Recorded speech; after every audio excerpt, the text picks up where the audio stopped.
ನಮಸ್ತೆ ನನ್ನ ಪ್ರಿಯ ವೀಕ್ಷಕರೇ, ನಮ್ಮ ಲಕ್ಷಾ ಚಾನಲ್ಗೆ ಸ್ವಾಗತ. ವೀಕ್ಷಕರೇ, ಹಬ್ಬ ಹತ್ರ ಬರ್ತಾ ಇದೆ ಮತ್ತು ಅವತ್ತೇ ಅಮಾವಾಸ್ಯೆ ಕೂಡ ಇದೆ. ಸಾಕಷ್ಟು ಜನ ಕೇಳ್ತಿದ್ದೀರಾ, ಅಮ್ಮ ಅಮಾವಾಸ್ಯೆ ಇದೆ, ಅವತ್ತು ಯಾವುದಾದ್ರೂ ಒಂದು ಒಳ್ಳೆಯದು ನಮಗೆ ಸಿದ್ಧಿ ಮಾಡ್ಕೊಳ್ಳೋಕೆ ಕೊಡಿ ಅಂತ ಕೇಳ್ತಾ ಇದ್ದೀರಾ. ಹಾಗಾಗಿ ಇವತ್ತು ನಾನು ಒಂದು ಅದ್ಭುತವಾದ ಒಂದು ಮಂತ್ರನ ಕೊಡ್ತಾ ಇದ್ದೀನಿ. ಯಾಕೆಂದರೆ ಈ ಮಂತ್ರಗಳು ಸಾಮಾನ್ಯ ಯಾರೂ ಕೊಡೋದಿಲ್ಲ. ಇವೆಲ್ಲ ಭಾಳ ಸ್ಟ್ರಾಂಗ್ ಆಗಿರೋ ಅಂಥದ್ದು. ಇದನ್ನು ಕೆಲವು ಕಡೆ ಗುಪ್ತವಾಗಿ ಇಟ್ಬಿಡ್ತಾರೆ.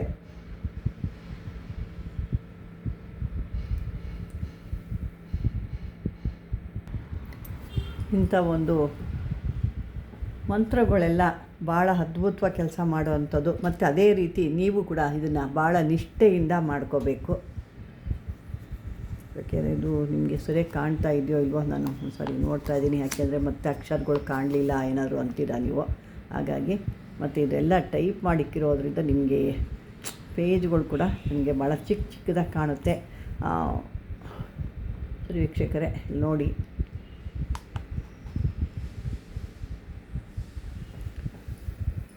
ಈ ಒಂದು ಮಂತ್ರಗಳನ್ನ ನೀವು ಗ್ರಹಣ ಕಾಲದಲ್ಲಿ ಅಥವಾ ಅಮಾವಾಸ್ಯೆಗಳಲ್ಲಿ ಇಂಥ ಸಮಯದಲ್ಲಿ ಇದನ್ನು 108 ಬಾರಿ ಜಪ ಮಾಡಿ ನೀವು ಒಂದು ಸಿದ್ಧಿ ಮಾಡ್ಕೋಬೋದು. ಇದು ಹೆಸರೇ ಒಂದು ಚಾಮುಂಡಿ, ರಕ್ತ ಚಾಮುಂಡಿ, ದುರ್ಗಿ ಚಾಮುಂಡಿ, ಕಾಳಿ, ಭೈರವಿ ಎಲ್ಲ ಒಂದು ಇದಕ್ಕೂ ಕೂಡ ಇದು ಬರುತ್ತೆ. ಯಾವ ದೇವಿಗಾರು ನೀವು ಇದನ್ನು ಮಾಡ್ಕೋಬೋದು.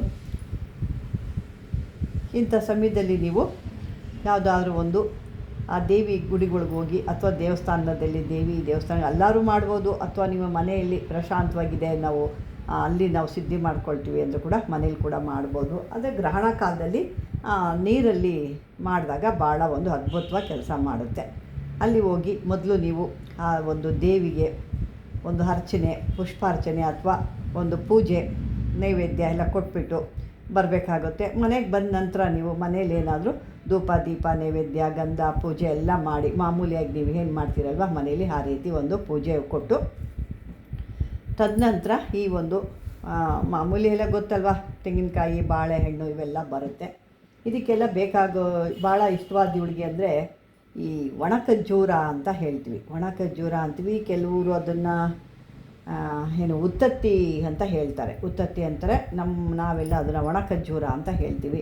ಮತ್ತು ಕೊಬ್ಬರಿ ಬಟ್ಲು, ಬೆಲ್ಲದ ಅಚ್ಚು, ಮತ್ತು ಇನ್ನೊಂದು ಪಂಚಕಜ್ಜಾಯ, ಈ ದಕ್ಷಿಣೆ, ಅಥವಾ ನಿಮ್ಮ ಕೈಲಿ ಸಾಧ್ಯ ಆದರೆ ಯಾವುದಾದ್ರೂ ಒಂದು ಸುವರ್ಣ ಅಥವಾ ಚಿನ್ನ, ಬೆಳ್ಳಿ ಯಾವುದಾದ್ರೂ ಇಡ್ಬೋದು. ಯಾವುದೋ ಸಿಕ್ಕಿಲ್ಲ ಅಂದರೆ ಪರವಾಗಿಲ್ಲ, ಏನು ಬೇಕಾಗಿಲ್ಲ.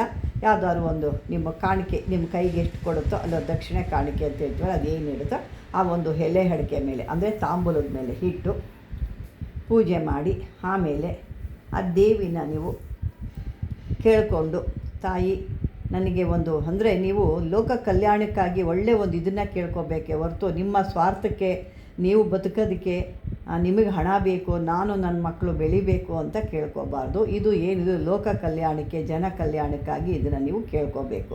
ಆ ರೀತಿ ಕೇಳಿಕೊಂಡು ಇದಕ್ಕೆ 108 ಕೆಂಪು ಗಣಗ್ಲುವು ಅಥವಾ ಕಣಗ್ಲುವು ಅಂತ ಹೇಳ್ತೀವಿ. ಅದಕ್ಕೆ 108 ನೀವು ಮೊದಲೇ ಒಂದು ಬಟ್ಲಲ್ಲಿ ತೊಳೆದು ಅದನ್ನು ಶುದ್ಧ ಮಾಡಿ ಇಟ್ಕೋಬೇಕು. ಇಟ್ಕೊಂಡು ಆ ಹೂವಿನಿಂದ ಪ್ರತಿ ಮಂತ್ರಕ್ಕೆ ಒಂದು ಸಾರಿ, ಪ್ರತಿ ಮಂತ್ರ ಹೇಳಿದಾಗ ಕೆಂಪು ಕಣಗ್ಲು ಹೂವನ್ನ ಒಂದೊಂದು ಹಾಕ್ತಾ ಬರಬೇಕು. ಅದಕ್ಕೆ ಗೊತ್ತಿದೆಯಲ್ಲ, ಓಂ ನಮೋ ಭಗವತೆ ರಕ್ತ ಚಾಮುಂಡಿ ರಾಜ ಮಹಾದೇವಿ, ಈ ರೀತಿ ಹೇಳ್ಕೊಂಡಾಗೆಲ್ಲ ಒಂದೊಂದು ಹೂವು ಹಾಕಿ ನೀವು ಮಂತ್ರ ಹೇಳ್ಕೋಬೇಕಾಗುತ್ತೆ. ಹೇಳಿ ಕಣಗ್ಲು ಹೂವಿನಿಂದ ದೇವಿಗೆ ಅರ್ಪಣೆ ಮಾಡಬೇಕು. ಇದೇ ರೀತಿಯಾಗಿ ನೀವು ಒಂದು 21 ದಿನ ಜಪ ಮಾಡಿ ಅದೇ ರೀತಿ ಹೂಗಳಿಂದ ಆ ದೇವಿಗೆ ಅರ್ಚನೆ ಮಾಡ್ತಾ ಇದ್ದರೆ ಆ ಚಾಮುಂಡಿ ನಿಮ್ಮ ದೇವಿಗೆ ನಿಮಗೆ ಪ್ರತ್ಯಕ್ಷಳಾಗಿ ಸಾಧಕನ ಯಾರು ಒಂದು ಕೂತ್ಕೊಂಡು ಆ ದೇವಿನ ಇಷ್ಟಾರ್ಥವಾಗಿ ಸಿದ್ಧಿ ಮಾಡ್ಕೋಬೇಕು ಅಥವಾ ಆ ದೇವಿನ ಒಲಿಸ್ಕೋಬೇಕು, ನಮ್ಮ ಇಷ್ಟಾರ್ಥಗಳನ್ನ ಈಡೇರಿಸ್ಕೋಬೇಕು ಅಥವಾ ಜನದ ಕಷ್ಟಗಳನ್ನ ಪರಿಹಾರ ಆಗಬೇಕು, ಆ ದೇವಿ ಬಂದು ಆ ಜನದ ಕಷ್ಟಗಳ ಪರಿಹಾರ ಮಾಡೋಕ್ಕೆ ನಮ್ಗೆ ಯಾವುದಾದ್ರೂ ಒಂದು ಸೂಕ್ಷ್ಮವಾಗಿ ಹೇಳಬೇಕು. ಯಾಕೆಂದರೆ ಆ ದೇವಿ ಬರಲ್ಲ, ಯಾಕೆ ನಮ್ಮಂಥ ಇದ್ರಳ್ಳವರು ಅವಳು ಬರೋಳಲ್ಲ. ಅವಳು ಯಾವುದೋ ರೂಪದಲ್ಲಿ ಬಂದು ನಿಮ್ಮ ಒಂದು ಪೂಜೆಗೆ ಅವಳು ಇಷ್ಟ ಆಗಿತ್ತು ಅಂದರೆ ನೀವು ಆ ರೀತಿ ಒಂದು ಸ್ವಾಮಿ ನಿಷ್ಠೆಯಿಂದ, ಸ್ವಾರ್ಥದಿಂದ, ನಿಸ್ವಾರ್ಥ ಬಿಟ್ಟು, ಸ್ವಾರ್ಥ ಬಿಟ್ಟು ನಿಸ್ವಾರ್ಥದಿಂದ, ನಿಮ್ಮ ಸ್ವಾರ್ಥ ಬಿಟ್ಬಿಡಬೇಕು, ನಿಸ್ವಾರ್ಥ ಇರಬೇಕು. ಅದರಿಂದ ಏನೇ ಬೇರೆಯವ್ರ ಕಡೆಯಿಂದ ನಾನು ಪಡ್ಕೊಳ್ತೀನಿ, ಇದು ಸಿದ್ಧಿ ಮಾಡ್ಕೊಂಬಿಟ್ಟು ನಾನು ಸಂಪಾದನೆ ಮಾಡ್ತೀನಿ ಅಂತೆಲ್ಲ ಆದರೆ ಇಲ್ಲಿ ಆ ದೇವಿ ಒಲಿಯಲ್ಲ ನಿಮಗೆ, ಮತ್ತು ತೊಂದರೆ ಕೂಡ ಆಗಿಬಿಡುತ್ತೆ. ಇದು ಏನಿದು ಲೋಕ ಕಲ್ಯಾಣಕ್ಕೆ ಅಂತ ಹೇಳಿದ್ನಲ್ಲ, ಹಾಗಾಗಿ ಇದನ್ನು ಲೋಕ ಕಲ್ಯಾಣಕ್ಕೆ ಇಟ್ಕೋಬೇಕು ನೀವು. ಆಮೇಲೆ ಅವಳು ನಿಮಗೆ ಏನು ಕೊಡಬೇಕೋ ಅದನ್ನು ಕೊಡ್ತಾಳೆ. ಯಾಕೆ ಅಂದರೆ ನಾವು ಒಬ್ಬರಿಗೆ ಸೇವೆ ಮಾಡ್ತೀವಿ ಅಂದಾಗ ಅವ್ರ ಕಡೆಯಿಂದ ನಮಗೆ ಏನು ಅದು ಬರೋದಿದೆ ಅವಳು ಕೊಟ್ಟೇ ಕೊಡ್ತಾಳೆ. ಈಗ ನೋಡಿ, ನಾವು ಒಂದು ದೇವಸ್ಥಾನದಲ್ಲಿ ಪೂಜೆ ಮಾಡ್ತೀವಿ ಅಂತಂದರೆ ಅವಳೇನು ನಮ್ಮ ಕಡೆಯಿಂದ ಪೂಜೆಗೆ ಹಾಕ್ಸ್ಕೊತಾಳ? ಅವಳು ಪೂಜೆದು ಏನಿರುತ್ತೆ ಆ ಖರ್ಚು ವೆಚ್ಚನ ಒಂದು ಭಕ್ತಾದಿ ಕಡೆಯಿಂದ ಹಾಕ್ಸ್ಕೊತಾಳೆ. ಅವಳು ಯಾವತ್ತೂ ನಮ್ಮ ಒಂದು ನರಮನುಷ್ಯರ ಕಡೆಯಿಂದ ಏನೂ ತೊಗೊಳ್ಳಲ್ಲ. ಅವಳದೇ ಆದ ಕೆಲವೊಂದು ಎಷ್ಟೋ ಇರ್ತವೆ, ಅದನ್ನು ಅವಳು ಅವತ್ತಿಗೆ ಅವಳು ತೊಗೊಳ್ಳಿ, ನಿಮ್ಮದು ಒಂದು ಋಣ ನನಗೆ ಬೇಡ, ನನಗಾಗಿ ನೀವು ಇಷ್ಟು ಖರ್ಚು ಮಾಡಿದ್ದೀರಾ ತೊಗೊಳ್ಳಿ ಅಂದ್ಬಿಟ್ಟು ಇದನ್ನು ಅವಳು ಕೊಟ್ಬಿಡ್ತಾ ಇರ್ತಾಳೆ. ನಾವೇ ಸ್ವಾರ್ಥ ಜನಗಳು, ಎಷ್ಟು ಬಂದರೂ ಸಾಲಲ್ಲ ಅನ್ನೋದು. ಆದರೆ ಅವಳು ಆ ಥರ ಅಲ್ಲ. ಈ ರೀತಿಯಾಗಿ ನೀವು 21 ದಿನವರೆಗೆ ಜಪ ಮಾಡಿ ಆ ದೇವಿನ ಪ್ರತ್ಯಕ್ಷ ಮಾಡಿಕೊಂಡು, ಅಥವಾ ಯಾವುದೋ ರೀತಿ ಅವಳು ನಿಮ್ಮ ಇಷ್ಟಾರ್ಥಗಳು ಈಡೇರಿಸೋ ಥರ ಮಾಡಿಕೊಂಡು, ಒಂದು ಕೆಲವೊಂದು ಮೂರ್ತಿಗಳು ಒಬ್ಬೊಬ್ಬರು ಒಂದೊಂದು ಕಡೆ ಇರುತ್ತೆ. ಕೆಲವು ಮೂರ್ತಿಲಿ ಅದೇ ಕಲ್ಲಿನಲ್ಲಿ ಮಾಡಿ ಕಪ್ಪು ವರ್ಣವಾಗಿ ಕಲ್ಲಲ್ಲಿ ಮಾಡಿರ್ತಾರೆ, ಕೆಲವು ಒಂದು ಕಲ್ಲುಗಳು ಕೆಂಪು ವರ್ಣದಲ್ಲಿ ಮಾಡಿರ್ತಾರೆ, ಇನ್ನು ಕೆಲವೊಂದರಲ್ಲಿ ಬೇರೆ ಬೇರೆ ರೀತಿಲಿ ಕೂಡ ಇರ್ತಾರೆ. ಅಥವಾ ಈ ಒಂದು ಮೆರವಣಿಗೆ ದೇವರು ಅಂತ ಪಂಚಲೋಹದಲ್ಲಿ ಮೆರವಣಿಗೆ ದೇವರು ಅಂತ ಅದರಲ್ಲಿ ಮಾಡಿರ್ತಾರೆ. ಅಂದರೆ ಇಲ್ಲಿ ಜಾಸ್ತಿ ಒಂದು ಸಿದ್ಧಿ ಅಂತ ಬರೋದು ನಿಮಗೆ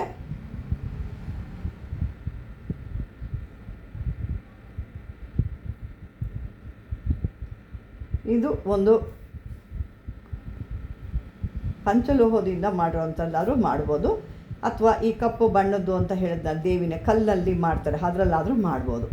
ಈ ರೀತಿಯಾಗಿ ಮಾಡಿಕೊಂಡು ಆ ದೇವಿನ ನೀವು ಒಲಿಸ್ಕೊಂಡ್ರೆ ನಿಮ್ಮ ಅದೃಷ್ಟ ಅಥವಾ ನಿಮ್ಮ ಒಂದು ದಾರಿದ್ರ್ಯ, ನಿಮ್ಮ ಸಕಲ ಕಷ್ಟಗಳು ಕೂಡ ಈಡೇರ್ತವೆ. ಅಂದರೆ ಇದರಲ್ಲಿ ಹೇಳಬೇಕಾದ್ರೆ ಮಂತ್ರನ ಭಾಳ ಒಂದು ಮೊದಲು ಸಣ್ಣದಾಗಿ ಶುರು ಮಾಡಿ ಕೊನೆಯದಾಗಿ ಅದನ್ನು ಹೇಳ್ತಾ ಉಚ್ಚ ಸ್ವರಕ್ಕೆ ತೊಗೊಂಡೋಗ್ಬೇಕು. ಹೇಳ್ಬೇಕು, ಏನು ಫಟ್ ಸ್ವಾಹ ಅಂತ ಅಂದಾಗ ಏನಾಗುತ್ತೆ, ಪಕ್ಕದಲ್ಲಿ ಕೂತಿರೋನು ಬೆಚ್ಚಿಗೆ ಬೀಳಬೇಕು.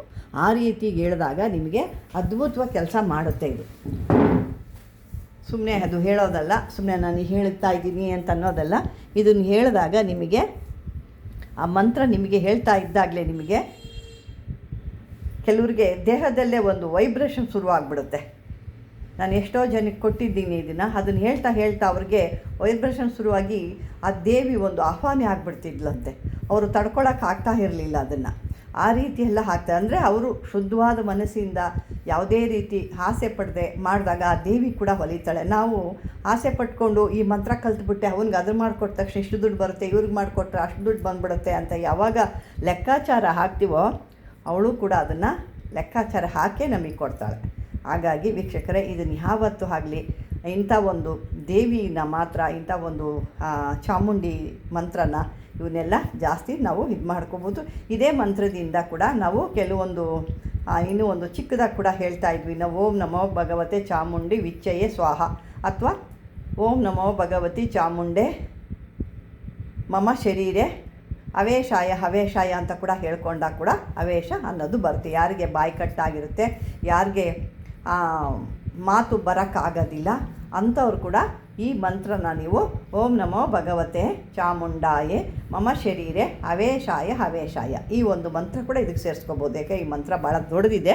ಇದನ್ನಂತೂ ಕಂಪ್ಲೀಟ್ ನೀವು ಹೇಳಲೇಬೇಕು. ದೊಡ್ಡದಿದೆ ಚಿಕ್ಕದಿದೆ ಅಂತೆಲ್ಲ ಏನು ಮಾಡಲಿಕ್ಕಾಗಲ್ಲ. ನೀವು ಇದನ್ನು ಕಂಪ್ಲೀಟಾಗಿ ಹೇಳಿದಾಗ ನಿಮಗೆ ಅದ್ಭುತವಾದಂಥ ಫಲ ಸಿಗುತ್ತೆ. ನಾವು ಹೇಗೆ ಮಾಡ್ತೀವಿ, ಯಥಾ ರಾಜ ತಥಾ ಪ್ರಜಾ ಅಂತ ಹೇಳ್ತಾರೆ ನೋಡಿ, ಆ ರೀತಿ ಇರುತ್ತೆ. ಇದನ್ನು ನೀವು ಹೇಳಿಕೊಂಡು, ಏಕೆ ನಿಮಗೆ ಕಾಣಲಿ ಅಂತ ನಾನು ಅಕ್ಷರ ಅಲ್ಲಿ ಬೆಂಡಾಗಿರುತ್ತೆ ಅಂದ್ಬಿಟ್ಟು ಅದನ್ನು ಪೇಪರನ್ನು ನಾನು ಆದಷ್ಟು ನಿಮಗೆ ತೋರಿಸೋ ಪ್ರಯತ್ನ ಮಾಡ್ತಾಯಿದ್ದೀನಿ. ಇಲ್ಲಿ ಯಾವುದು ಕಟ್ಟಾಗಿಲ್ಲ, ಎಲ್ಲ ಕರೆಕ್ಟಾಗೇ ಇದೆ. ಅದನ್ನು ಒಂದ್ಸಲ ಚೆಕ್ ಮಾಡ್ತಾಯಿದ್ದೀನಿ ನಾನು. ನೋಡಿ, ಅಲ್ಲಿ ಯಾವ ರೀತಿ ಬರುತ್ತೋ ಆ ರೀತಿಯೇ ನೀವು ಹೇಳ್ಬೇಕು. ನೋಡಿ, ಅಲ್ಲಿ ಒಂದು ಭಾಳ ಶಕ್ತಿಯಾಗಿ, ಒಂದು ಕ್ರೌರವಾಗಿ, ಒಂದು ಕೋಪದಲ್ಲಿ ಹೇಳ್ತಾರಲ್ಲ ಆ ರೀತಿ ಇದೆ.